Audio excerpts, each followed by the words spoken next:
인사하겠습니다. 우리는 예수를 따르는 교회입니다. 이렇게 교회입니다. 한 번 더 인사하겠습니다. 잘 오셨습니다. 오늘은 시국 단기 선교 보고 예배로 이렇게 저녁 예배를 하나님께 올려드리게 되어서 너무 감사하고, 또 지난 3박 4일 동안 진행되었던 시국 선교를 함께 나누고자 합니다. 다 알고 계시겠지만 공식적으로는 비밀입니다. 오늘 말씀을 보면 바울은 아시아에서 아시아의 마음을 두고 소아시아의 마음을 두고 나름의 선교 계획을 짰습니다. 그래서 그 아시아 땅에 가서 복음을 이렇게 전해야겠다라고 하는 마음을 세우고 있었습니다. 그런데 아시아에서 예수 그리스도의 복음을 전하려고 했던 바울의 계획은 어떻게 되었습니까? 거절당하기 시작했습니다. 우리 다 함께 거꾸로 왔습니다. 우리 다 함께 6절과 7절의 말씀을 함께 읽겠습니다. 성령이 아시아에서 말씀을 전하지 못하게 하시거늘 그들이 부르기아와 갈라디아 땅으로 다녀가 무시아 앞에 이르러 비두니아로 가고자 애쓰되 예수의 영이 허락하지 아니하시는지라. 아멘. 오늘 바울의 선교의 계획은 사실 철저하게 좌절되었습니다. 아시아 땅에 가서 하나님의 복음을 전하고 싶었던 바울과 그의 일행들의 계획은 2번이나 거절당합니다. 사람에 의해서 거절당한 것이 아니라 성령님, 예수의 영이 그들의 길을 막았다라고 하는 것입니다. 얼마나 마음이 무겁겠습니까? 놀러 가는 것도 아니고 자신의 욕망과 성공을 하기 위해서 소아시아로 가는 것이 아니라 오직 복음 들고 그 땅을 가고자 하는데 다른 사람이 아니라 오늘 성령 하나님이, 오늘 예수의 영이 그들을 막았다라고 하는 것입니다. 바울의 마음이 얼마나 낙심이 되었을까요? 오직 복음을 전하겠다라고 하는 일념 하나로 지금까지 걸어왔는데 하나님께서 그들을 막으셨다라고 하는 것입니다. 우리는 이 말씀을 통해서 한 가지 발견할 수 있는 것이 있습니다. 선교는 사람이 하는 것이 아니라 하나님이 하신다라고 하는 것입니다. 선교의 주체는 사람이 아니라 바로 하나님 자신이 한다라고 하는 것입니다. 바울이 엄청난 계획을 세웠을 것입니다. 1차 전도 여행에서 핍박받았던, 돌을 맞아 죽을 뻔했던 그곳을 다시 가서 다시 복음을 전하고, 그리고 소아시아에 가서 하나님의 말씀을 전하고 싶었지만 하나님이 안 된다라고 막으신 것입니다. 즉 선교는 우리가 하는 것 같지만, 사람이 하는 것 같지만 결국은 하나님 자신이 한다라고 하는 것입니다. 그래서 선교에 있어서 가장 중요한 것은 계획이나 전략이나 어떤 인간의 계획보다 더 중요한 것이 있는데, 그것은 바로 선교의 중심에 하나님이 계신다라고 하는 것. 선교의 중심에 하나님이 서 있을 때 그 선교는 반드시 하나님이 일하신다라고 하는 것입니다. 시국 단기 선교를 준비하면서 많이 어려웠습니다. 많이 어려웠던 이유는 다른 어려움보다 청년들이 시간을 내는 것이 결코 쉽지 않다라고 하는 것입니다. 오늘 요 앞에 이렇게 5명의 청년들이 앉아 있는데, 이 청년들 중에 어떤 청년은 출발 전날 밤까지 야근을 해야 했던 청년이 있습니다. 또 어떤 청년은 얼마 전에 이직을 해서 새로운 업무를 막 이제 배워야 하는데 과감하게 여름 휴가를 땡겨 쓰고 선교를 왔습니다. 어떤 청년은 이제 인턴으로 갓 회사를 들어갔는데 갓 들어간 인턴이 저 선교 가겠다고 휴가를 내고 온 청년도 있습니다. 청년만 간 것이 아니라 우리 3040 대표로 김진희 집사님께서 가셨는데, 집사님은 카페를 오픈해야 되는데 선교를 같이 갔습니다. 어떻게 보면 다 거절하시는 것 같았습니다. 어떻게 보면 과연 이들이 갈 수 있을까, 제 마음 가운데 불안함도 있었고 막막함도 있었습니다. 그렇게 마음앓이 하고 있을 때 하나님께서 제 마음에 주신 것은 언제 네가 한 적 있냐라고 하는 마음이었습니다. 우리 교회에 와서 미얀마와 몽골과 단기 선교를 다녀오면서 단 한 번도 쉽게 편안하게 간 적이 없었습니다. 다 어려움이 있었고 힘듦이 있었지만 그때마다 그 선교를 뒤돌아보면 결국에는 내가 한 것이 아니라, 사람이 한 것이 아니라 결국은 하나님이 하셨다라고 하는 것. 그것을 다시 깨닫게 하셨습니다. 그래서 믿음으로 준비하고 기도로 준비하고 팀이 하나가 되어서 그 모든 사역들을 감당할 수 있었습니다.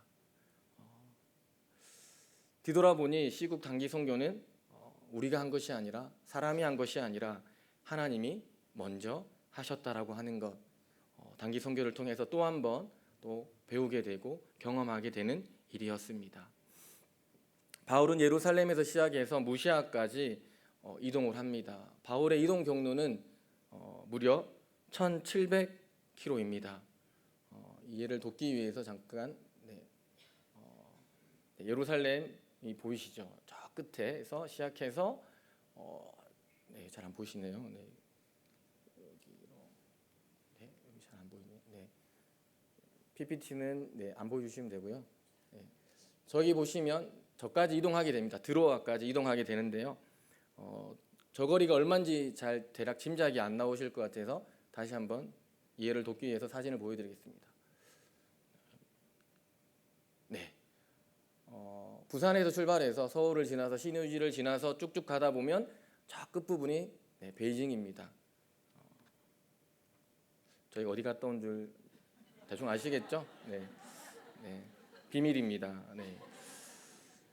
한간에 캄보디아, 캐나다라고 하는 소식이 있었지만 어쨌든 한눈으로 봐도 꽤나 먼 거리를 사실 바울과 그 일행들은 걸어갔습니다. 무려 2달이라고 하는 시간 동안 하나님께서 이들은 준비한 선교를 계획을 가지고 걸어갔습니다. 그런데 성령께서 한 번은 예수의 영이 도무지 이해할 수 없는 방식으로 그들을 가로막으셨습니다. 그렇게 가로막혔을 때 그들의 마음은 또 얼마나 답답했을까요? 그런데 바로 그곳, 그 하나님께서 가라고 했던 마지막 드로아, 그곳에서 바울은 하나님의 환상을 보게 됩니다. 우리 다 함께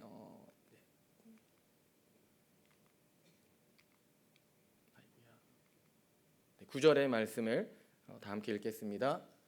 바울이 그 환상을 보았을 때 우리가 곧 마게도냐로 떠나기를 힘쓰니 이는 하나님이 저 사람들에게 복음을 전하라고 우리를 부르신 줄.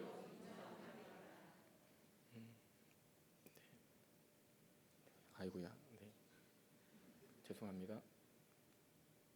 밤에 읽는 9절입니다. 요거 다시 한번 읽겠습니다. 시작.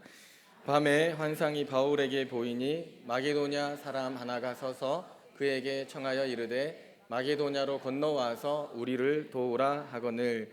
아멘. 하나님께서 바울의 선교 계획을 철저히 막으셨습니다. 그런데 우리가 분명히 알아야 할 것은 하나님이 선교를 막으신 것이 아니라 하나님은 바울의 선교 계획을 막으시고 좌절시켰다라고 하는 것입니다. 하나님은 마게도냐 사람의 환상을 보여주면서 바울의 선교의 계획, 그 방향을 완전히 새로운 방향으로 트셨다라고 하는 것입니다. 하나님이 제시하는 선교의 방향은 어디입니까? 바로 마게도냐라고 하는 것입니다. 오늘 소아시아가 아니라 마게도냐, 그 땅을 가라고, 그 땅을 보라고 말씀하고 있습니다. 당시 마게도냐는 로마 제국의 통치를 받으면서 정치적으로 굉장히 안전한 시기였고 경제적으로 그 땅에서 꽤나 부유한 지역이었습니다. 그런데 경제적으로 부유했지만 정치적으로 안정되었지만 반면에 도덕적으로는 굉장히 타락했던 곳이고 영적인 타락이 심각하게 일어났던 곳이고 그래서 영적인 빈곤이 가득했던 땅이 바로, 그래서 절망이 가득했던 땅이 바로 마게도냐 땅이었습니다. 오늘 하나님이 가라고 말씀하시는 그 마게도냐 땅에 과연 어떤 사람들이 있었습니까? 오늘 그 타락하고 부패한 그 땅 가운데 신실하게 하나님을 섬기는 루디아라고 하는 신실한 여인이 있었고 그리고 그곳에서 점치고 있는 귀신 들린 여종이 있었습니다. 오늘 하나님께서 소아시아가 아니라 마게도냐로 건너가라 라고 하시는 하나님의 이 환상 그리고 이 말씀은 바울의 선교 방향을 완전히 변경하신 것입니다. 그리고 그 변경을 통해서 하나님은 오늘 바울에게 말하고 있습니다. 오늘 나의 마음은, 하나님이 나의 마음은 오늘 소아시아가 아니라 오늘 마게도냐에 나의 마음이 있다라고 하는 것입니다. 왜 하나님의 마음이 그곳에 있습니까? 홀로 외롭게 하나님을 섬기는 부패한 땅, 영적으로 타락한 그 땅에서 하나님을 신실하게 섬기는 루디아가 있었기에 바울을 통해서 그를 위로하고 그에게 격려하기 위함이었습니다. 점을 쳐주면서 하루하루 살아가는 여종에게 평안과 자유를 주시기 위해서 하나님은 그들을 그곳으로 보내신 것입니다. 선교의 방향은 우리의 계획이나 논리, 전략 그것이 먼저가 아니라 오늘 하나님의 마음이 과연 어디에 있는가라고 하는 것입니다. 오늘 하나님의 마음을 읽어야 하고 그 하나님의 마음이 있는 곳으로 우리는 가야 하는 것입니다. 우리의 합리적인 계획보다 하나님의 마음이 과연 어디에 있는가 그것을 먼저 질문하고 발견하는 것이 선교의 가장 중요하고 가장 먼저 해야 하는 일인 것입니다. 선교를 준비하면서 계속 질문을 했습니다. 과연 이곳을 가야 합니까? 하나님 왜 하필 이 땅입니까? 지금 시국이 어떤 시국인데 그 땅을 가야 합니까? 라고 하는 질문을 계속 던졌습니다. 그런데 별다른 이 대질문에 대해서 답변을 듣지 못했습니다. 현지에 계신 분하고 우리 아까 김동빈 형제가 이제 발표할 때 이야기했지만 아버지를 아버지라 부르지 못하는 저의 상황, 목사님을 목사님이라 부르지 못하고 목사님을 부장님으로 불러야 하는 이 상황을 어떻게 인정하고 또 어떻게 준비해서 그 땅을 가야 할까라고 하는 것이었습니다. 그렇게 보이지 않지만 전 굉장히 계획적이고 꼼꼼한 사람입니다. 웃으신 분들은 왜 웃으시는지 모르겠는데 저를 좀 아시나 봅니다. 꽤나 계획적인 사람인데 너무 막막했습니다. 뭘 해야 되는지 또 거기서 어떤 아이들을 우리가 만나고 그 아이들을 우리는 어떻게 사랑하고 품어줘야 될까 계획을 세울 수 없었습니다. 그래서 두려운 마음으로 또 답답한 마음으로 그 땅을 밟았습니다. 그런데 그 땅을 가서 우리는 저는 발견하게 됐습니다. 왜 하나님이 그 땅으로 우리를 지금 이렇게 위험한 상황에 부르셨는지를, 그 땅에 마음껏 소리내어 기도하지 못하는 그 땅에, 자유롭게 하나님을 예배하지 못하는 그 땅에 하나님을 섬기고 있는 사람이 있다라고 하는 것, 그 땅 자유 없는 그곳에서 조용히 숨죽여서 하나님을 찾고 있는 이들이 있었다라고 하는 것. 20년간 엄청난 경제적 발전을 이루었지만 그만큼 사회 문제도 그 땅은 심각했습니다. 많은 가정들이 깨어지고 무너진 채 그 땅의 많은 아이들이 부모로부터 방치된 채 성장하고 있었습니다. 그 땅에 밟았을 때 우리는 그 땅을 사랑하시는 하나님의 마음을 읽을 수 있었습니다. 그 땅에 그 아이들이 있기 때문에, 그 땅에 하나님을 섬기는 이들이 있기 때문에 그들을 위로하고 격려하라고 우리를 보내셨구나라고 하는 마음을 우리에게 주셨습니다. 선교의 주체는 하나님입니다. 그렇기 때문에 선교의 방향도 하나님이 결정하십니다. 그래서 우리는 늘 하나님의 마음이 어디에 있는지를 질문하고 그 다음에 기도해야 하는 것입니다. 우리가 잊지 말아야 하는 것은 우리의 계획이나 전략이 우선이 아니라 바로 하나님의 마음, 그 하나님의 마음을 아는 것, 그것이 가장 중요한 일입니다. 마지막으로 말씀을 맺으면서 바울은 이 사역을 혼자 한 것이 아니라 바울은 이 사역에 동력자들이 있었습니다. 실라와 디모데와 그리고 누가라고 하는 든든한 지체들이 있었습니다. 선교는 바울이라고 하는 특정 사람을 통해서 이루어진 것이 아니라 오늘 그 공동체를 통하여서, 그 소그룹을 통하여서 하나님은 일하셨습니다. 그리고 그 하나님은 이들을 통하여서 하나님의 복음이 마게도냐에, 그 땅에 심겨지도록 하셨다라고 하는 것입니다. 청년부를 담당하면서 이번만큼 행복했던 선교는 없었던 것 같습니다. 영상을 보시겠지만 저는 잘 나오지 않습니다. 사람이 없어서 제가 다 사진 찍고 영상 찍었습니다. 각자에게 하나님이 역할을 주시고 또한 거기서 섬길 수 있는 사역들을 주셨던 것 같습니다. 저 친구들이 없었다라고 하면, 집사님이 없었다라고 하면 이 사역이 온전하게 이루어졌을까라고 하는 생각을 해보게 됩니다. 각자의 시간과 물질을 들여 함께 한 팀이 되어 하나님의 마음이 있는 곳에 가서 하나님의 사역을 했더니 저는 행복했습니다. 그래서 저도 행복한 사역자였고 또한 저들은 행복하셨죠. 네. 하나님께서 시국 단기 선교를 통하여서 사역자인 저에게도 행복함을 주셨고 또 함께했던 팀원들에게도 하나님은 행복을 주셨던 것 같습니다. 선교는 끊이지 않고 계속되어야 합니다. 하나님의 마음이 있는 곳에, 그곳에서 선교를 늘 감당하시는 우리 교회와 우리 성도님들 되시기를 축복합니다. 기도하시겠습니다. 살아계신 하나님 아버지 감사합니다.